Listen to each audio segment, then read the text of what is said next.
I am the lucky grandma of 8 grandchildren. Polly was my first. Sean, however, just recently gave me a present that I hold dear when he called me and said that he had just been with the triplets and he wanted me to know that he was making himself the matriarch, the patriarch of the cousins. Because we did not have Polly with us now, we have Sean, who will keep the cousins going as a family. That was a very beautiful gift from Sean. Sean was my first grandchild to really be in my home. Julie and David had moved in, and she got pregnant with you. And so I got to share all of that. You were my first grandson to come home from the hospital, and I didn't even have to go far to see you in the hospital. It was just around the corner. And then you came home and you slept in the next bedroom. So you were an important part of my life. In fact, your baptism party and ceremony was held while you were living with me, and we had the party at our house. And even when you were born, I just had to go around the block to see you at Lockport Memorial Hospital. You were just around the corner from my bedroom.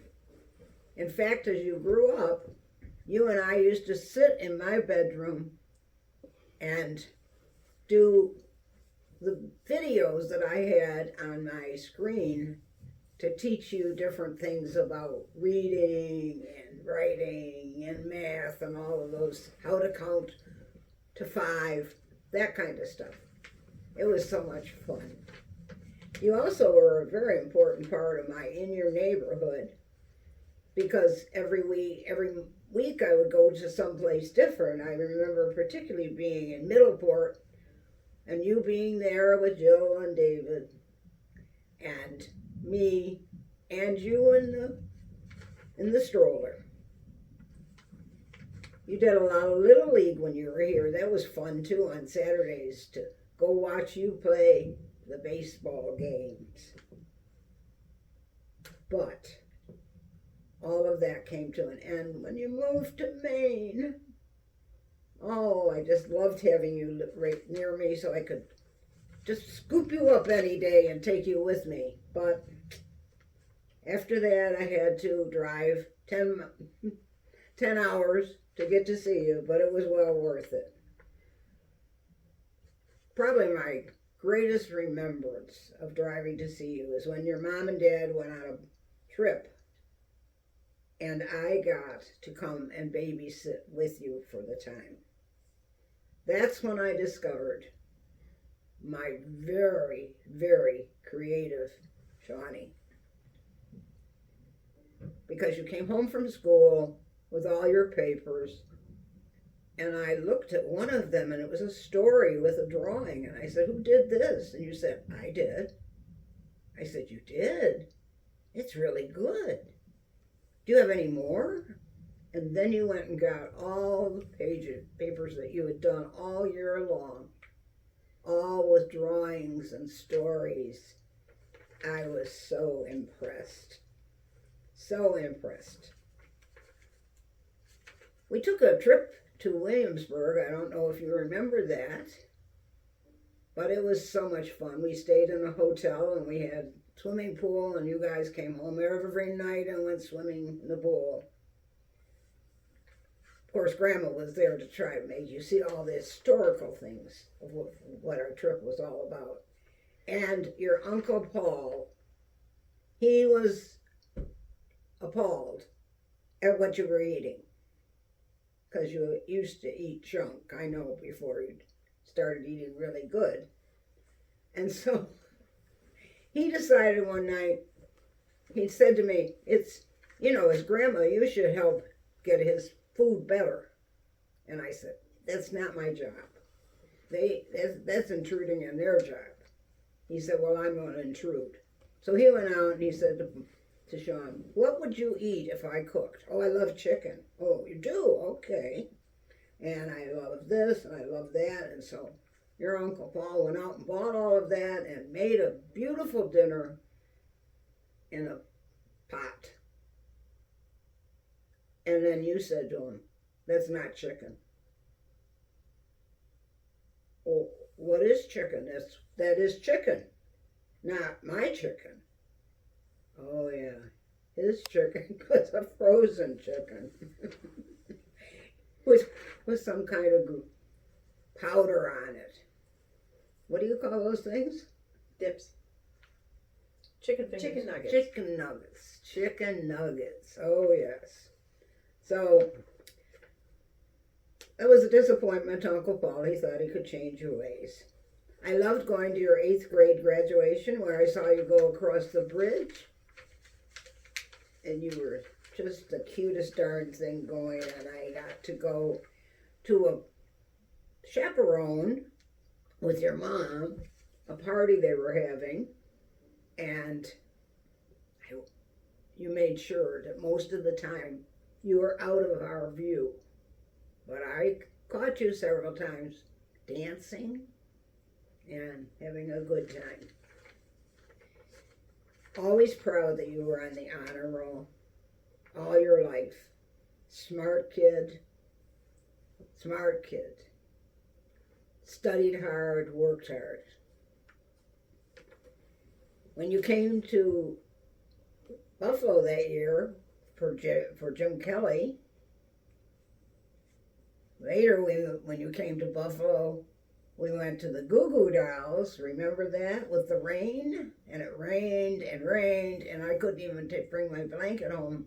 I had to leave it there because it was so wet. But you appeared in the video of the Goo Goo Dolls concert at City Hall. And by the way, during one of my DC trips to see Uncle Paul, I came upon you celebrating your graduation trip from high school.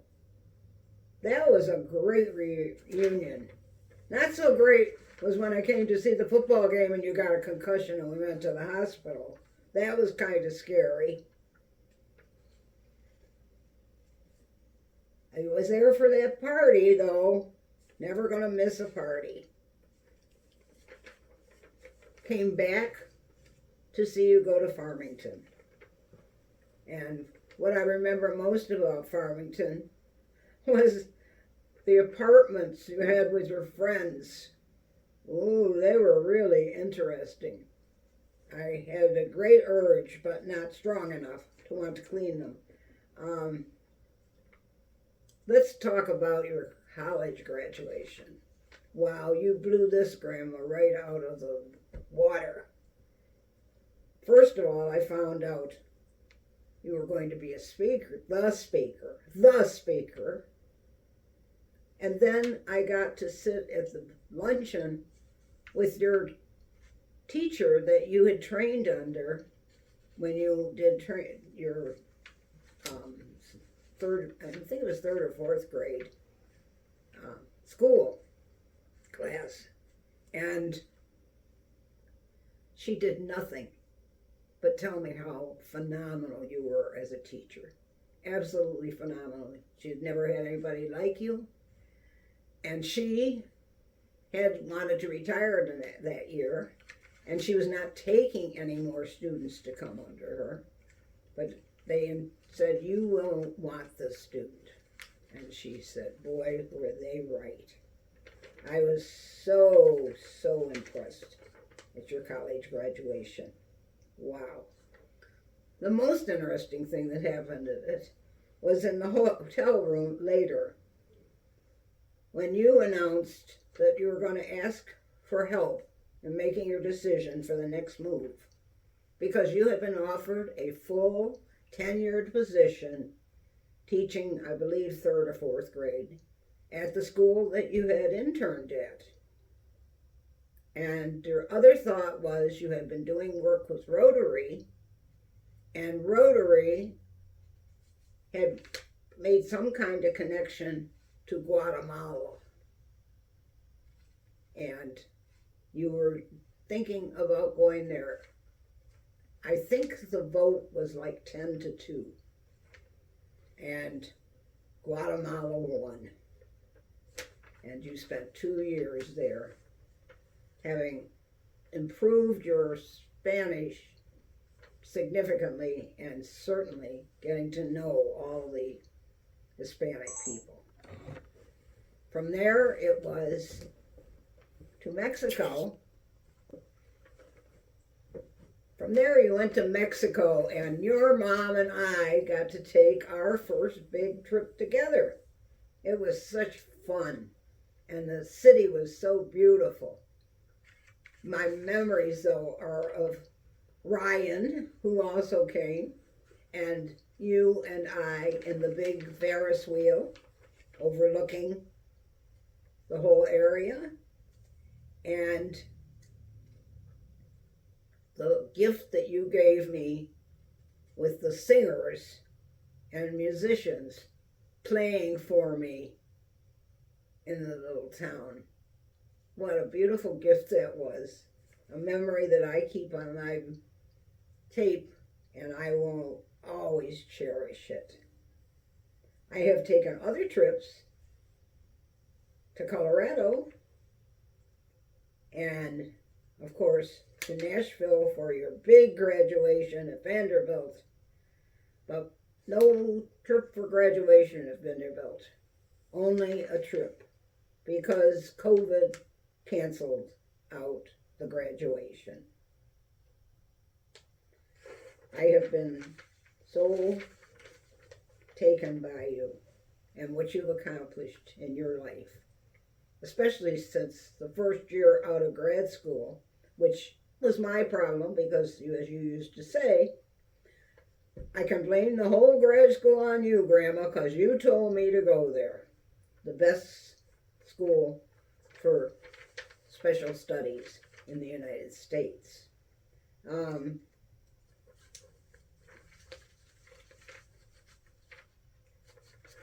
You know, one of the things when I think about you, Shawnee, is that you are just soul. When people say, what's your grandson's like? I say, he's a soul. S-O-U-L. I learned that the day I got sepsis. I said I would never get sick in front of my grandchildren, but I did. And you were so kind to me, and you stayed an extra week just to be with me while I was in the hospital. And you just have a lot of soul, a lot. Your life today is so interesting with your healthy approach, your athletic approach. I will never worry about you again because you will always take care of your mind and your body and make our family close together. Love you.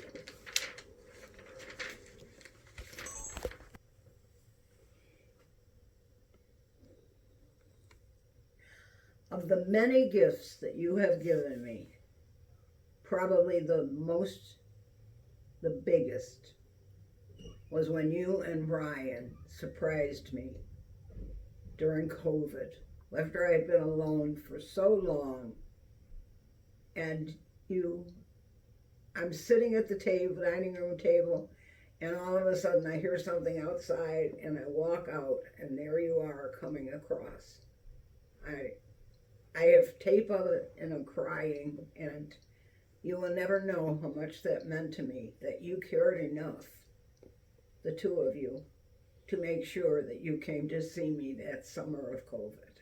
God love you.